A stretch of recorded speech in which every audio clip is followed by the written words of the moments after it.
Hi, I'm Hannah Cruz at the Church Musician's Assistant. This is a singing workshop for church choir members, and it will be in 5 parts, 5 lessons. Before we get started, I'd like to introduce myself and just tell you a little bit about my background. So I have about 10 years of experience in the church music field. I am a choir director and organist, pianist, composer, and oboist, although I don't play oboe a ton anymore. I did my undergraduate degree at Southern Methodist University in Dallas, Texas. I did an organ and oboe performance degree, and then I stayed there and did my Master's of Sacred Music with an organ concentration in the Perkins School of Theology. In my master's degree, I had formal vocal lessons as well as choral conducting lessons. Now, this workshop is supposed to be simple. It's not comprehensive. It's supposed to give you some tools to go forward and open up your voice and build confidence and contribute more to your choir. So after you've completed this workshop, I encourage you to continue your vocal education. All right, let's get into it. So this first lesson really is for those who maybe have just joined the choir or are interested in choir but just feel not confident enough in their voices, a little bit scared perhaps. And so I want to show you that you have potential to grow and that your voice can develop and become something you're really proud of. I'd like to read a quote by Audrey Hunt, who is a vocal coach with about 40 years of experience. She says, "Think you can't sing? Ridiculous. If you can speak, you can sing." As a vocal instructor, I have never come across a person who could not be taught to sing. The key lies in knowing how to release your natural sound without judgment. Once this is accomplished, it's a matter of discovering the tools within your body. These singing tools are ready and willing to be used in the proper way. I agree with that so much. If you can speak, you can sing, you've got the tools inside you, and you can improve. I want you to know that whatever your voice sounds like now, however you feel emotionally about your own voice now, that can change. Your starting sound is not your finished sound. You have room to grow, and I hope that this workshop helps you grow and helps you see that you have a lot of potential.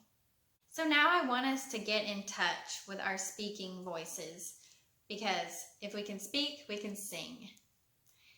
So let's start out by saying, uh-huh. Say it with me. Uh-huh. Uh-huh.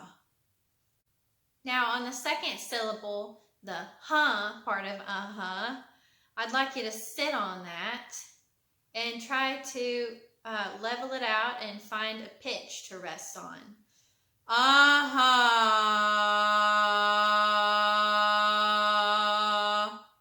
And just let yourself go until you feel like you can steady that pitch in a very comfortable speaking range.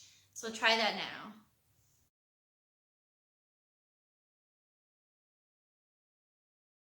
What we just did was get in touch with our speaking range and notice where our voices feel the most comfortable pitch-wise. Now say the phrase, 3 blind mice. Go ahead.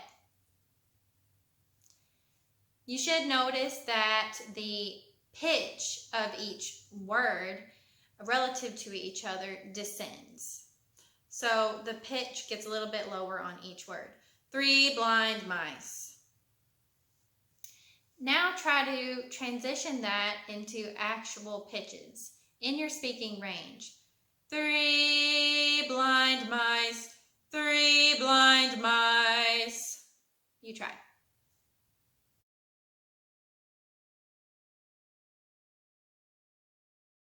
Some pretty amazing things are going on in your body to make all of that beautiful sound happen? What is physically needed for sound to occur? Well, first, vocal cords. Those are super important. Those are two little muscles in your throat, and they vibrate together to create sound waves. The way you can find your vocal cords is if you put two fingers, let's say, here on your chin and move them down your throat, then you hit this lump. For men, that's the Adam's apple. And that's your voice box right there. Behind your voice box is those vocal cords, the two muscles. When you sing low, those muscles tend to get squished together. They're short and they vibrate more slowly. When you sing higher, they stretch out and get thinner and vibrate together faster. You also need resonators. These are spaces in your body like your chest, your face, your mouth, your nose, forehead. Spaces where the sound waves bounce around and like get boomier. That's how they project. You also need abs and diaphragm. These muscles down here in your tummy. The diaphragm is a flat muscle below your tummy, and it pushes up against the lungs to push the air out. These muscles are how you control your breath support. Finally, you need your lips and your mouth to make words, as well as your ears so you can hear and you can respond to your own voice. To finish out this lesson, let's try a trust exercise. All right, if you've got another person in the room with you, or even if you don't, even if there's like a cup or a plant or a chair or something, you can use that instead. But a human forces you to have more trust.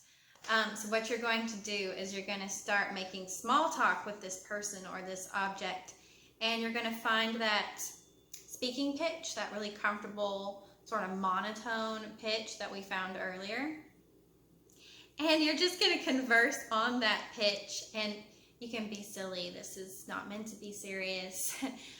But try to notice how it feels in your body, and as you become more comfortable doing it, perhaps you'll start to feel more comfortable with your own voice and confident to try new things with your voice.